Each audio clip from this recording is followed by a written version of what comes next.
growing quickly around the world, mentions of these same protests are censored, even here in the US. Is that the internet that we want? So this is one of the reasons why we don't operate Facebook, Instagram, or our other services in China. I wanted our services in China because I believe in connecting the whole world, and I thought, maybe we could help create a more open society. And this is something that I worked hard on for a long time. But we could never come to agreement on what it would take for us to operate there, and they never let us in. And now, we have more freedom to speak out and stand up for the values that we believe in and fight for free expression around the world. So this question of which nation's values are going to determine what speech is allowed for decades to come really puts into perspective our debates about the content issues of the day. Because while we may disagree on exactly where to draw the line on specific issues, we at least can disagree. That's what free expression is.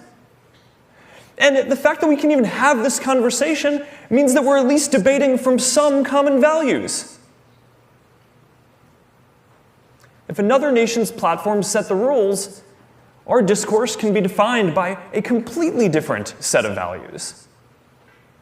So to push back on this, as our policymakers work to define internet policy and regulation, to address public safety and the important social issues, I think that we should also be proactive and write policy that helps the values of voice and expression triumph around the world. The second challenge to expression is from the platforms themselves, including us. Because the reality is that we make a lot of decisions that affect people's ability to speak. Now, I'm committed to the values that we're discussing today, but we won't always get it right. I understand that people are concerned about how much control we have over how people communicate on our services, and I understand people are concerned about bias and making sure that their ideas are treated fairly.